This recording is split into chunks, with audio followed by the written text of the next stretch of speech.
Здравствуйте! Сегодня покажу, как можно связать очень нарядный топ крючком. Топ вяжется как два одинаковых Т-образных полотна для спинки и переда. Выступающие зоны буквы Т формируют небольшой спуск рукава. При желании можно связать два прямоугольных полотна, не закладывая зоны спуска рукава.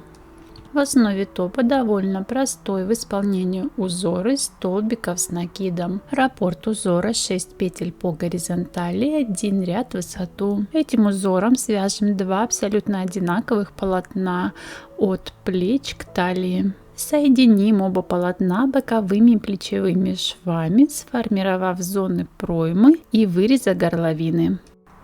На этот топ 44 размера у меня ушло 160 грамм пряжи с составом 92%, акрил 8%, металлизированный полиэстер. В 100 граммах 400 метров, вязала крючком 3 миллиметра.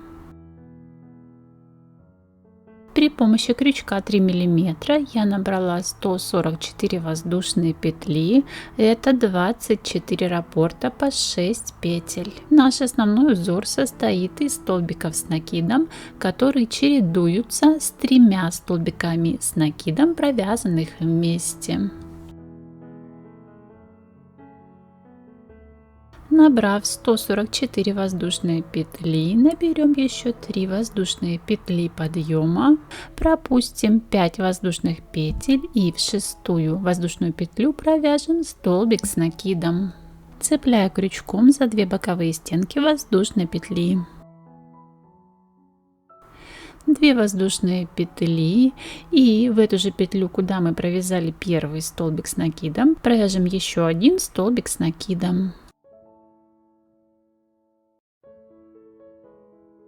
Далее будем формировать 3 столбика с накидом, провязанные вместе. Еще 2 воздушные петли, и в эту же петлю, куда мы провязали уже 2 столбика с накидом, провяжем 3 столбик с накидом, но оставим его недовязанным на крючке. Пропустим 2 воздушные петли цепочки, в 3 воздушную петлю провяжем 2 недовязанный столбик с накидом.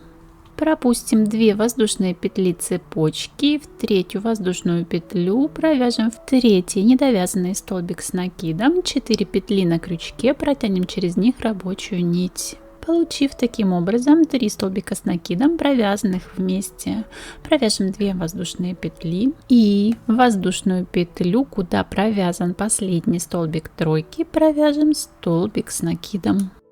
2 воздушные петли, повторим 3 столбика с накидом вместе, первый столбик с накидом тройки провяжем в петлю основания предыдущего столбика с накидом, 2 следующих столбика с накидом из тройки вяжем в каждую 3 воздушную петлю цепочки. После тройки столбиков с накидом вместе провяжем 2 воздушные петли. Это и есть весь раппорт нашего узора, который заключается в чередовании одиночных столбиков с накидом и тройки столбиков с накидом вместе. Эти разновидности столбиков всегда разделены 2 воздушными петлями. Что касается основания столбиков, в рамках раппорта одиночный столбик с накидом вяжется в ту же петлю, куда провязан 3 столбик тройки, и в эту же петлю после одиночного столбика с накидом вяжется первый столбик следующей тройки. Продолжаем наш раппорт до конца воздушной цепочки, повторив наш раппорт всего 23 раза.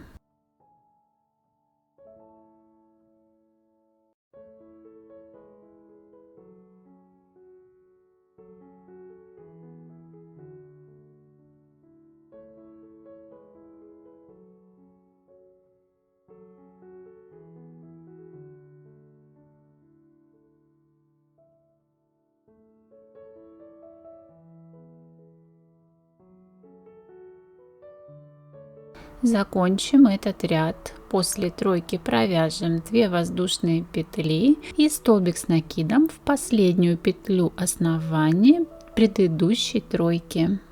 Провяжем 2 воздушные петли, и последними у нас будут 2 столбика с накидом вместе в виде первого незаконченного столбика с накидом в эту же воздушную петлю цепочки и второго незаконченного столбика с накидом в последнюю воздушную петлю цепочки. 3 петли на крючке, протянем через них рабочую нить. Второй ряд вяжется по схеме раппорта первого ряда.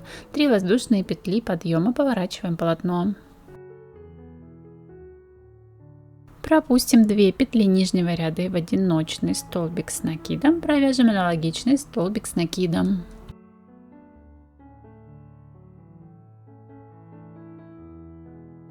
Две воздушные петли в этот же столбик нижнего ряда провяжем еще один одиночный столбик с накидом. 2 воздушные петли, начнем чередовать наш раппорт.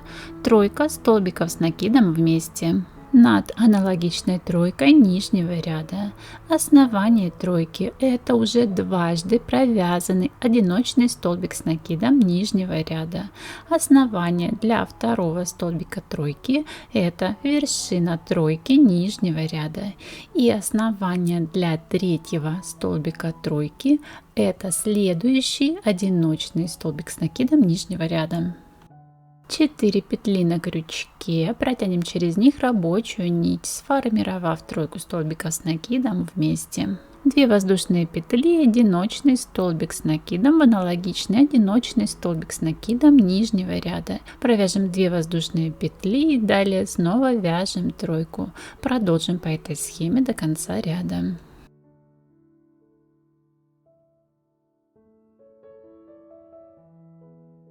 И если смотреть в разрезе рисунка, как я уже сказала, тройка столбиков вяжется над аналогичной тройкой, одиночный столбик с накидом вяжется над аналогичным столбиком с накидом нижнего ряда. Закончим ряд практически по схеме первого ряда, провязав после последней тройки 2 воздушные петли и столбик с накидом. В аналогичный столбик нижнего ряда 2 воздушные петли, 2 столбика с накидом вместе. Первый незаконченный столбик в одиночный столбик нижнего ряда, второй незаконченный столбик в третью воздушную петлю подъема нижнего ряда. 3 петли на крючке, протянем через них рабочую нить.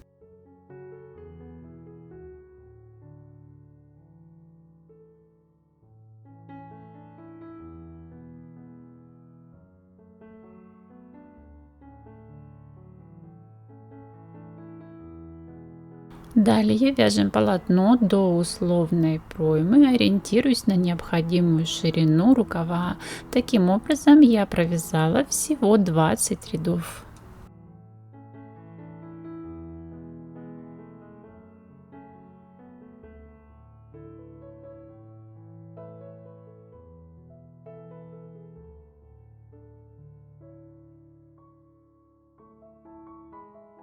В 21 ряду придадим полотну Т-образную форму, сократив полотно с обеих сторон на 2 раппорта.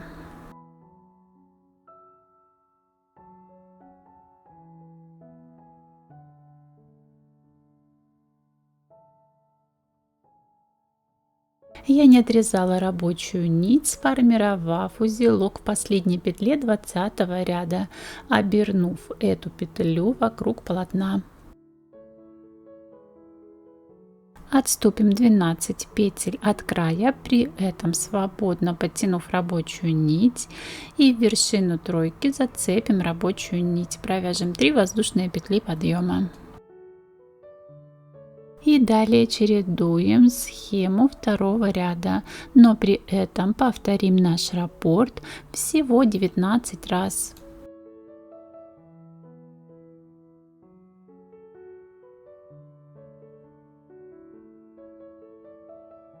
Повторив 19 раппортов, провяжем кромочные 2 столбика с накидом вместе, таким образом, чтобы последний кромочный незаконченный столбик с накидом попадал на вершину тройки нижнего ряда. И далее вяжем топ до талии, чередуя схему основного узора.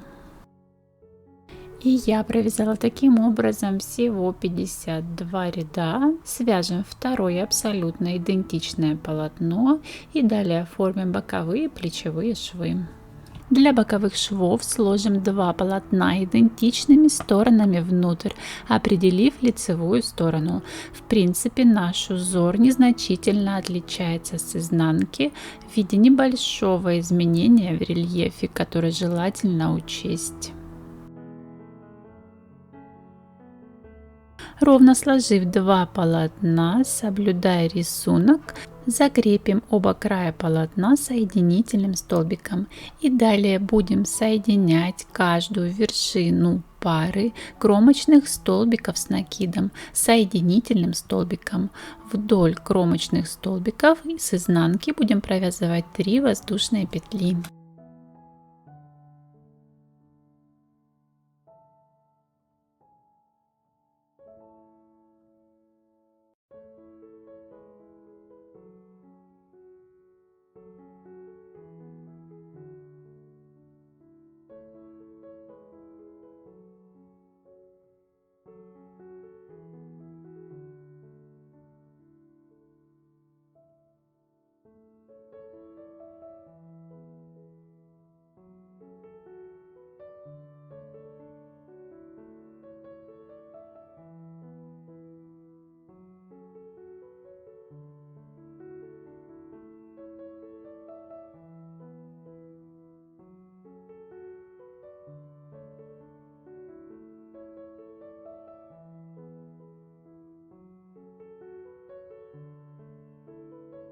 Соединив боковые швы, включая зону рукава, теперь соединим плечевые швы. Плечевые швы соединяла в принципе по схеме боковых, но через 3 воздушные петли чередовала соединительный столбик в центральный столбик тройки столбиков с накидом вместе, либо через 3 воздушные петли соединительный столбик в одиночный столбик с накидом. Второй вариант соединения швов — это соединительный столбик только в центральный столбик тройки столбиков с накидом вместе, чередуя их через 6 воздушных петель. После чего спрячем все оставшиеся нити. Наш топ готов. Спасибо за просмотр. Надеюсь, вам понравилось.